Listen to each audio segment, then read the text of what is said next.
She thought her daughter was gone forever, until a human brought her home. The rescue. The crimson sand of Kepler 442b swirled in violent eddies as Lieutenant Marcus Vale pressed himself against the crystalline outcropping, his breath forming small clouds in the thin atmosphere. Through his visor's heads-up display, thermal signatures painted a grim picture, Zephyrian patrol ships circling the ruins like metallic vultures, their energy signatures pulsing ominously against the dying light of the system's twin suns. "Control! This is Raven 7, Marcus whispered into his comm, his voice barely audible over the howling wind. "I've got eyes on the target zone. Heavy enemy presence, but I'm proceeding as ordered." The crackling response from Commander Thane Rodriguez came through layers of static. "Copy, Raven 7. Remember, this isn't just a rescue anymore. Intelligence suggests the Princess may hold key information about Zephyrian fleet movements. Get her out alive, and maybe we can end this war." Marcus grimaced as he adjusted his pulse rifle's power settings. 18 months of brutal conflict had taught him that nothing in this war was ever simple. The Zephyrians, with their translucent skin that seemed to capture and reflect light, their impossibly graceful movements, and their technology that bordered on the mystical, had proven to be unlike any enemy humanity had ever faced. They fought with an ethereal precision that made every engagement feel like dancing with ghosts. The ruins ahead stretched across several kilometers, remnants of an ancient civilization that had vanished long before either humans or Zephyrians had reached this desolate moon. Towering spires of what looked like crystallized starlight jutted from the surface, their surfaces etched with symbols that seemed to shift and change when observed directly. It was here, according to intercepted communications, that Princess Lyra Lee Stormwind had been stranded during a skirmish 3 days ago. Marcus began his approach, moving in careful bursts between cover. His combat suit's adaptive camouflage shifted to match the alien landscape, rendering him nearly invisible against the strange geology. Each step was calculated, each breath measured. The gravity here was lighter than Earth normal, allowing for longer leaps but making controlled movement more challenging. As he navigated deeper into the ruins, the silence became oppressive. The constant background hum of his life support systems seemed unnaturally loud, and more than once he found himself checking his six, certain he was being followed. The ancient structures cast bizarre shadows in the dual starlight, creating an optical maze that played tricks on the mind. It was near the center of the complex that he found her.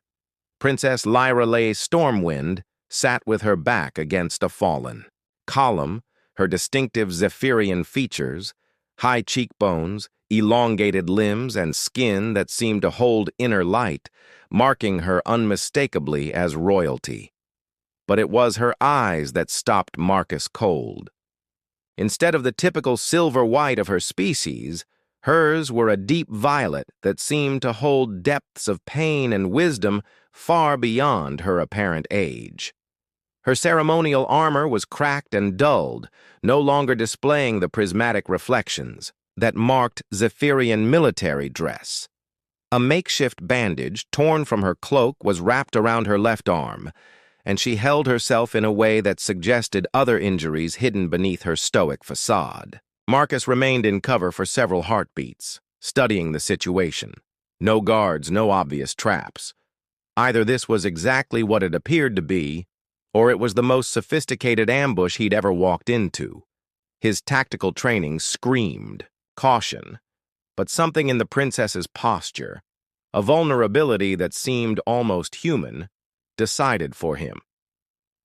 "Princess Lyra Lee," he called softly, keeping his weapon lowered but ready. "I'm Lieutenant Marcus Vale, Earth Defense Corps. I'm here to get you home." Her head snapped up, those extraordinary violet eyes widening with surprise and something that might have been hope. When she spoke, her voice carried the musical quality common to her species, but there was a roughness to it that spoke of recent hardship. A human? She said, the words barely above a whisper. But why would you? She trailed off, suspicion, replacing the momentary hope. This is a trick, another test. Marcus slowly stepped into the open, hands visible. No trick, Your Highness. Your mother, Queen Celestria, she's been broadcasting on every frequency, offering terms for your safe return. My commanders decided it was worth the risk. My mother knows I'm missing. The princess's voice cracked slightly, revealing the fear she'd been hiding. The others, my escort, are they? I'm sorry, Marcus said gently. The wreckage of your transport was found yesterday. You're the only survivor we detected. The impact of his words was immediate. Liralay's carefully maintained composure crumbled, and for a moment she looked exactly like what she was. A young woman, far from home, having lost people she cared about. Marcus felt an unexpected tug of sympathy. In that moment, species and allegiances seemed irrelevant. We need to move, he said, approaching slowly. My extraction window is narrow, and those patrol ships aren't going to stay distracted forever. As he helped her to her feet, Marcus was struck by how different she felt from what he'd expected. Despite her alien nature, there was something fundamentally familiar about her. The way she tried to hide her pain, the determined set of her jaw, the grateful look she gave him when she thought he wasn't watching. Their journey through the ruins proved more challenging than Marcus had anticipated. Lirelai moved with the natural grace of her species, but her injuries slowed their progress. Twice they had to take cover as Zephyrian search patrols passed. Overhead, their ships' scanning beams sweeping the ancient structures with methodical precision. During one of these hiding periods, pressed together in the shadow of a twisted spire, Lirelai spoke in a voice so quiet Marcus almost missed it. Why are you doing this? Your people and mine. We've been killing each other for over a year. You could have left me here, claimed you never found me. It would have been easier. Marcus considered the question, surprised to find he didn't have a simple answer. Maybe because leaving someone to die in a place like this isn't who I want to be, he said finally. War doesn't have to make us monsters. She studied his face through his visor, those remarkable eyes seeming to look straight through to his soul. You're not what I expected, she said. The reports about humans, they paint you as savage, crude. But you're not, are you? Neither, are you? Marcus replied. The briefings made your people sound like emotionless killing machines. But you're not either. They shared a moment of understanding then. Two representatives of warring species finding common ground in the most unlikely of places. It was interrupted by the distant whine of engines approaching their position. Time to go, Marcus said, and they began to run. The final stretch to the extraction point was a nightmare of pulse fire and near misses. The Zephyrian patrols had finally detected them, and the ancient ruins filled with the ethereal blue light of energy weapons. Marcus returned fire when necessary, but his primary focus remained on getting Lirelai to safety. When his extraction ship finally appeared, a sleek human corvette dropping out of the storm-torn sky, Marcus felt a surge of relief. But as they ran for the landing ramp, Lirelai stumbled, her injuries finally overwhelming her determination. Without hesitation, Marcus swept her into his arms and sprinted the final distance, pulse fire lighting up the ground around them. They tumbled into the ship's cargo bay just as the ramp began to close, and Marcus felt the familiar sensation of atmospheric flight as they lifted away from the cursed moon. As Kepler 442b fell away beneath them, Lirelai looked up at him from where she sat on the cargo bay floor, those violet eyes bright with unshed tears. Thank you, she said simply, for seeing me as more than just an enemy. Marcus nodded, knowing that this rescue had changed something fundamental in both of them. They were no longer just soldier and prisoner, human and Zephyrian. They had become something new, two people who had found humanity in each other across the vast divide of war. What neither of them could know was that this moment of connection would soon reshape the fate of two entire civilizations. The Homecoming, the Zephyrian capital ship. Stellar harmony hung in space like a living cathedral, its bioluminescent hull pulsing with patterns that seemed to breathe with the rhythm of some cosmic heartbeat. Lieutenant Marcus Vale stood at the viewport of the human diplomatic shuttle, watching the impossible beauty of the vessel grow larger as they approached. Beside him, Princess Lyrelei Stormwind remained silent, her violet eyes reflecting the ship's ethereal glow. "I still can't believe they agreed to this," Ambassador Helena Cross muttered from behind them, her diplomatic credentials doing little to mask her obvious discomfort. A sharp-featured woman in her 50s, Helena had built her career on pragmatic negotiations and careful political maneuvering. This unprecedented meeting between species flew in the face of everything she understood about interstellar diplomacy. "They want their princess back," Marcus replied, though his own voice carried uncertainty. "And maybe they're as tired of this war as we are." The shuttle's pilot, a grizzled veteran named Torres, called back from the cockpit. "Approaching docking bay 7. Their tractor beam is guiding us in. No turning back now." Lyrelei finally spoke, her musical voice barely above a whisper. "My mother will be different. The war has changed her, just as it has changed me." She touched the healing wound on her arm, a reminder of her ordeal. She was once known for her compassion, but ruling during wartime hardens the heart. As their shuttle settled into the Zephyrian docking bay, Marcus was struck by the organic nature of everything around them. The walls seemed grown rather than built, with curved surfaces that channeled light in mesmerizing patterns. The air itself felt different, thicker, more alive somehow, carrying scents that reminded him of distant forests and morning rain. The welcoming party that awaited them was a study in controlled tension. At its center stood Queen Celestria Stormwind, and Marcus understood immediately where Lyrelei had inherited her otherworldly beauty. The queen was tall even by Zephyrian standards, her translucent skin seeming to contain entire galaxies of swirling light. Her hair, a cascade of silver that moved as if underwater, was adorned with a crown that appeared to be carved from crystallized starlight itself. But it was her eyes that commanded attention, the same striking violet as her daughter's, but harder now, filled with the weight of decisions that had cost thousands of lives. When those eyes fell upon Lyrelei, however, something shifted. The mask of royal composure cracked, revealing the mother beneath the monarch. "My daughter," Celestria breathed, and in those two words Marcus heard 18 months of fear, grief, and desperate hope. Lyrelei stepped forward, her own composure beginning to fracture. "Mother, The reunion was instantaneous and overwhelming. Celestria closed the distance between them with inhuman grace, enveloping Lyrelei in an embrace that seemed to bend light around them both. The queen's carefully maintained dignity dissolved as she held her daughter, her shoulders shaking with silent sobs that needed no translation. Marcus found himself looking away, feeling like an intruder on something sacred. When he glanced back, he caught sight of another figure in the welcoming party, a tall Zephyrian male whose bearing screamed military authority. General Voss Nightwhisper, according to the briefing files, the architect of many of the Zephyrians' most devastating victories against human forces.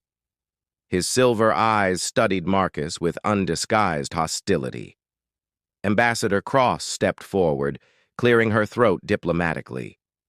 "Your Majesty, I am Ambassador Helena Cross, representing the Earth Defense Council. We are honored by this opportunity for dialogue." Queen Celestria slowly released her daughter, though one hand remained protectively on Lyrelei's shoulder. When she turned to address the human delegation, the royal mask had returned, but something warmer lingered beneath it.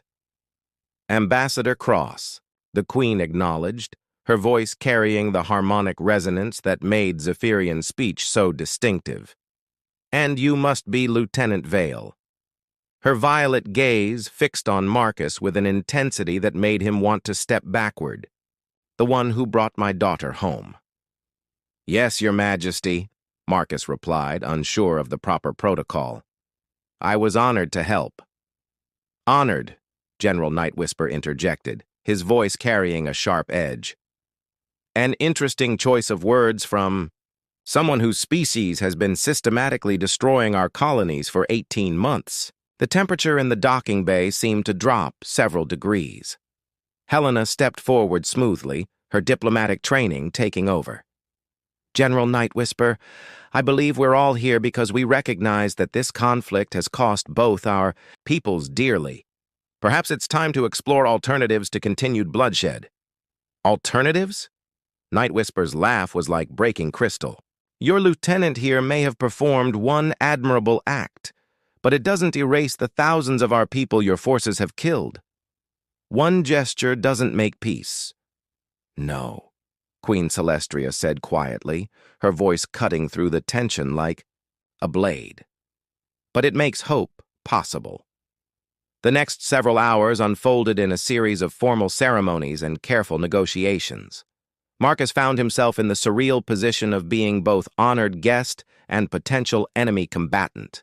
The Zephyrians treated him with a mixture of curiosity and wariness, their fluid movements and luminescent skin making them seem like living art pieces rather than potential adversaries. During a break in the formal proceedings, Princess Lyra Lai approached him in one of the ship's observation lounges. The view through the transparent walls showed the distant blue marble of Earth, somehow looking both familiar and impossibly fragile from this perspective. "You're uncomfortable," she observed, settling beside him with that characteristic Zephyrian grace. "This isn't what you expected when you agreed to come." Marcus considered his words carefully. "I'm a soldier, not a diplomat. I'm used to situations where I know who the enemy is and what my mission objective looks like. This," he gestured at the opulent surroundings, "this is way above my pay grade." Lyra Lai's laugh was like wind chimes in a gentle breeze. "Do you know what my mother said to me when we were alone? She said that in all her years of rule, through wars and political crises and natural disasters, she had never felt as helpless as she did when she thought I was lost forever. A mother's love transcends species, Lieutenant Vale. You gave her back something she thought was gone forever. And General Nightwhisper wants to use me as target practice for it," Marcus replied wryly. "Voss has lost 2 sons in this war," Lyra Lai said softly. "His hatred isn't personal. It's grief wearing armor. But my mother, she sees something different in what you did. She sees possibility." Their conversation was interrupted by the arrival of Ambassador Cross, whose expression was carefully neutral in the way that meant bad news. "Lieutenant, the Queen has requested a private audience with you, both of you," she added, glancing. At Lyra Lai, Queen Celestria's private chambers were a study in controlled beauty. Living walls pulsed with soft bioluminescence, and the furniture seemed to have grown from the floor itself in flowing organic curves. The Queen had shed her formal crown, making her appear more approachable, though no less regal. "Sit," she commanded gently, gesturing to chairs that molded themselves to accommodate human physiology. "We have much to discuss, and little time to do it in." Marcus remained standing. "Your Majesty, if this is about intelligence or military information—" "It's about the future," Celestria interrupted. "Both yours and ours."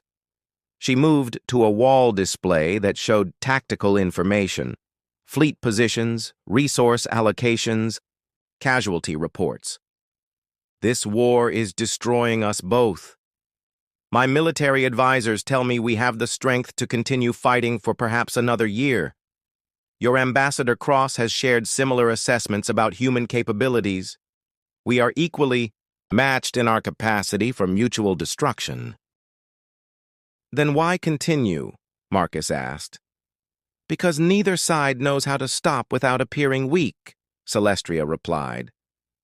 "Pride is a luxury civilizations cannot afford, but it's often the last thing we're willing to surrender." She turned back. To them, her violet eyes intense. "But you, Lieutenant Vale, have shown us something different. You have shown us that our species can choose compassion over conquest." Lyrelai leaned forward. "Mother, what are you proposing?" "A joint colony," the Queen said simply. "A world where both our peoples can live and work together. A proof of concept that coexistence is possible." She paused, her gaze fixed on Marcus. "And I want you to help us build it." The proposal hit Marcus like a physical blow. "Your Majesty, I'm honored, but I'm just a soldier. I don't know anything about colony building or—" "You know about seeing past the enemy to find the person," Celestria said. "That's the rarest skill in the universe, and the most necessary one for what we're attempting." Over the following days, the negotiations took on a life of their own. The proposed joint colony, tentatively named Haven, became the focus of intense discussions between both species leadership. The technical challenges were immense: atmospheric compatibility, resource sharing, cultural integration, security concerns. But beneath it all was a growing sense that something unprecedented was taking shape. Marcus found himself thrust into roles he'd never imagined: cultural liaison, project consultant, living symbol of human-Zephyrian cooperation. It was overwhelming and terrifying and occasionally wonderful. He watched Lyrelai work alongside human engineers to solve atmospheric processing problems, her insights bridging gaps that pure technology couldn't cross. But not everyone embraced the vision. General Nightwhisper's opposition grew more vocal. With each passing day, his arguments finding support among Zephyrian hardliners who saw any cooperation with humans as betrayal of their fallen comrades. On the human side, Ambassador Cross faced similar resistance from Earth Defense Council members who viewed the proposal as naive idealism.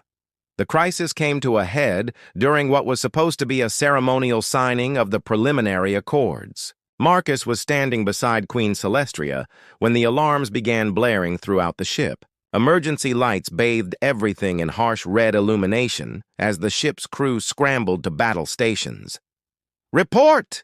Celestria commanded, her royal authority cutting through the chaos. A young Zephyrian officer materialized at her side, his bioluminescent skin flickering with agitation. "Your Majesty, we're detecting multiple human warships dropping out of hyperspace. They're demanding the immediate return of Lieutenant Vale and Ambassador Cross." Marcus felt his heart sink. Through the nearest viewport, he could see the angular silhouettes of Earth Defense Force cruisers, their weapon systems clearly powered and ready. "They're not here for negotiations," he said grimly. Celestria's expression hardened. "It appears your military leaders are as reluctant to embrace change as some of mine." She turned to Marcus, and he saw something like sadness in her violet eyes. "You may have brought my daughter home, Lieutenant Vale, but it seems you cannot bring peace home to your own people." As the standoff intensified in space around them, Marcus realized that their moment of hope was rapidly becoming another flashpoint for war. The bridge they had tried to build between species was crumbling before it could even be completed, and he found himself caught in the middle, no longer sure which side he truly belonged to. The future of two civilizations hung in the balance, and Marcus Vale, the soldier who had simply tried to do the right thing, stood at the center of it all, watching everything they had worked for slip away into the dark void of space.